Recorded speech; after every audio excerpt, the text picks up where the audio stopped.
She came home acting like nothing happened. I told her, check your locker tomorrow.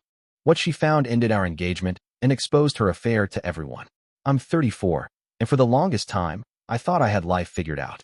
At least the relationship part. Her name is Claire. She's 32, and for nearly 4 years, she was my person. The one I thought I'd grow old with. We'd been engaged for 8 months, living together for a little over 2, and planning a wedding that felt like the natural next step in our story. I won't lie, our relationship wasn't flashy or dramatic. It was steady, comfortable, even boring at times, but in a way that made me think it was solid. Claire wasn't the type to party much. She worked long hours, came home exhausted most nights, and usually just wanted to eat, relax, and fall asleep. I picked up the slack when it came to cooking, laundry, bills, things like that. I didn't mind. I loved her, and that's what you do when you love someone, right? We had our differences like any couple, but nothing I thought was fatal. I trusted her. Completely. She was the last person I ever thought I'd have to second guess.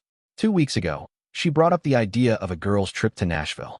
Her bridesmaids wanted to take her away for a weekend to celebrate the upcoming wedding. A typical bachelorette trip. I didn't blink twice when she mentioned it. Honestly, I thought it was sweet that her friends were putting the effort in. Before she left, she hugged me tight and promised she'd check in. And she did, sort of. Throughout the weekend, she kept sending me little messages. Busy, don't worry. I love you. Short, rushed texts that made it sound like she was just caught up in the fun, which seemed normal enough. I figured she was probably dancing, laughing, enjoying herself. I wanted her to have a good time. While she was gone, I kept myself busy. I even started drafting a speech for the wedding, trying to capture how much she meant to me. That's where my head was at. I was planning forever while she was, well, I didn't know what she was doing just yet. The thought that anything was wrong never even crossed my mind.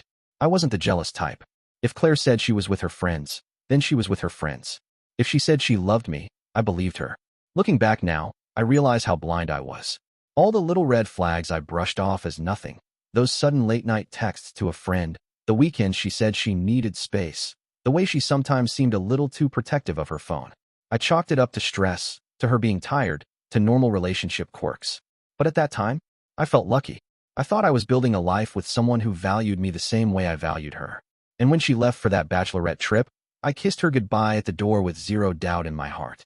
I couldn't have predicted that in less than 48 hours, I'd be staring at proof that the person I trusted more than anyone had already betrayed me. And that the so-called fun girls weekend wasn't just a party. It was something else entirely. Saturday night rolled around, and I was at home watching a game with a couple of friends. My phone buzzed, and I noticed a message from my coworker's girlfriend, Jenna. I don't know her well. We've met maybe twice, but she knew Claire was my fiancée. The message just said, "Hey, I think you should see this. I'm in Nashville for a conference, and, well, I don't know how to say it, but I saw Claire." Attached was a short video. I remember pausing before pressing play, half expecting it to be some kind of mix-up. Maybe a harmless clip of her dancing with her bridesmaids. Nothing serious. But when I opened it, I felt like the floor tilted under me. There was Claire, no mistaking it. She was on a rooftop bar, pressed close against some guy I'd never seen in my life. His hands were all over her waist, her hair falling in his face as she leaned in. And then, plain as day, they kissed. Not a playful, drunken peck. This was slow, deliberate, like two people who'd been waiting for the chance. And the worst part? Her bridesmaids were right there, cheering, filming, hyping it up like it was some kind of game. I watched it 3 times, hoping maybe I was wrong. Hoping maybe it was just bad angles or some weird misunderstanding. But no, it was Claire, kissing another man like I didn't even exist. My first instinct was to call her, to demand an explanation right then and there. But something in me stopped. If she could look me in the eyes, say she loved me, and then do this behind my back, I needed more than excuses. I needed the truth. So, I kept quiet. Instead, I started digging. It didn't take long. One of her bridesmaids, someone Claire isn't especially close to, reached out to me later that night. She told me she thought I deserved to know everything, and then she forwarded me screenshots from their group chat. And there it was, in Claire's own words. She'd been bragging about meeting the guy in Nashville. She called him my last fling before marriage. She laughed about how I'd never find out, and how her friends were the best for keeping her secret. I just sat there staring at those messages, feeling this cold weight settle in my chest. This wasn't some random drunk mistake. This was planned. She'd been talking to this guy for weeks, maybe months, waiting for this exact opportunity. Every busy, don't worry, I love you text suddenly looked different. It wasn't reassurance. It was cover. I didn't sleep that night. I kept replaying the video in my head, rereading her words in that chat. wondering how many times she'd lied straight to my face while planning to betray me. By the time Sunday morning came, I knew I couldn't let it slide. Not with what I'd seen, not with what I knew now. But I also realized something else. Confronting her in person, giving her the chance to twist the story or downplay it, wasn't going to give me peace. She was already preparing her excuses, I was sure of it. I wanted her to face her actions without being able to spin them, and I knew exactly how I was going to do it. Claire came home late Sunday night, luggage in hand, smiling like nothing was wrong. She hugged me, kissed me on the cheek, and started rambling about how amazing Nashville was, how much she loved her friends, how she couldn't wait for the wedding. If I hadn't seen that video, if I hadn't read those screenshots, I would have believed her.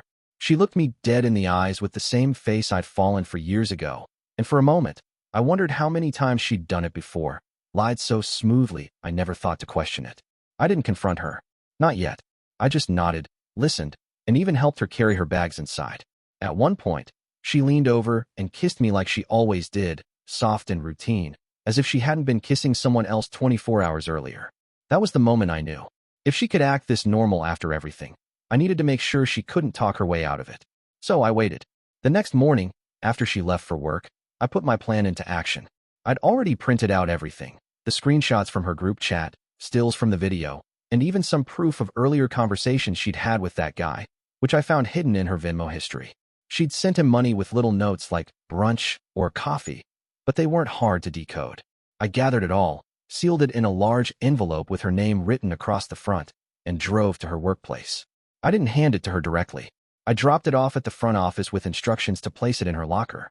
By lunchtime, my phone was blowing up. The first call came in short, frantic bursts. Then came the texts. What did you do? You're ruining my life. Answer me right now. I stayed silent.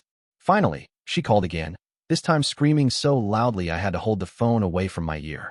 Her voice cracked as she yelled, "You ruined my career. You embarrassed me in front of everyone. How could you do this to me?" I let her finish before I finally spoke. Calmly, "Claire, I didn't ruin anything.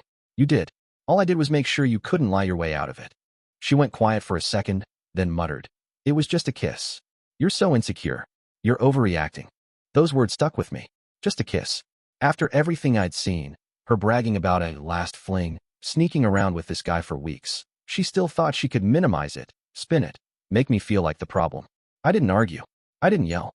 I just said, "Check the rest of the envelope. It wasn't just a kiss, and you know it." That was the last thing I said before hanging up. What I didn't tell her was that some of her coworkers had already seen the papers when she opened the envelope in the break room. People talk. By now, everyone there knew. The same woman who was supposed to be planning a wedding was caught bragging about cheating, and it wasn't going to stay private. By the end of the day, the call slowed down, then stopped altogether. She had gotten her answer. The silence didn't last long. By the next morning, the fallout had already begun. Claire's bridesmaids were buzzing in their group chat, and word traveled fast. A couple of them reached out to me directly. Some were furious at her for being so careless, saying she'd ruined everything they'd been planning for months. Others tried to soften it, saying everyone makes mistakes, and I should give her another chance. But none of them could deny what was in those screenshots. She'd been proud of what she did until she got caught. Then came the bigger blow. The man she kissed in Nashville? He wasn't just some random stranger. He was married, with kids. And when one of Claire's coworkers put two and two together and found his wife on Facebook, she sent her everything. The video, the screenshots, the whole truth. I didn't want another woman to get dragged into this, but I can't say I was surprised when his wife messaged me later that week, thanking me for unknowingly exposing him. Turns out Claire's last fling before marriage wasn't just a betrayal to me. It tore into someone else's family too. As for Claire, she begged me to keep it private. She called again, this time not yelling but crying. She swore it was just a drunk kiss and that it meant nothing. She told me she loved me, that she didn't want to lose me, that it had been a stupid mistake. But the receipts told a different story. Months of messaging, planning to finally meet up during her bachelorette weekend. Sneaky payments that connected back to him. You don't call that just a kiss. That's not a mistake, it's a choice. The wedding was canceled. The deposits we'd made on the venue, the invitations that had already been sent, all gone. A financial mess, but nothing compared to what marrying her would have cost me in the long run. She moved out a few days later. First, she stayed with a friend. Then her sister. Last I heard, she was couch surfing and posting cryptic Instagram stories about toxic men and owning your mistakes. It was almost surreal, seeing her try to twist the narrative, as if I'd been the problem, as if exposing what she did was worse than the fact that she did it. Meanwhile, I kept going. I leaned on family, spent time with friends who actually cared, and reminded myself that none of this was my fault. I wasn't perfect, but I had been loyal, steady, and honest. That should have been enough for someone who truly wanted a life with me. Claire lost more than just me. She lost her reputation at work. She lost friends who didn't want to be associated with the drama. She even lost the respect of her bridesmaids, half of whom no longer speak to her. And the man she risked it all for? From what I've heard, he's trying to patch things up with his wife, and Claire hasn't heard from him since. It's ironic, really. She once told me she couldn't wait to walk down the aisle, to prove to everyone how strong our relationship was. Instead, her own actions showed everyone the opposite. All because of just one kiss. I don't regret exposing her. I regret trusting her more than she deserved. But in a way, I'm grateful I found out before vows were exchanged, before kids, before a mortgage, before everything got even messier. I appreciate you watching till the end. Hit that subscribe button and stay tuned for more content.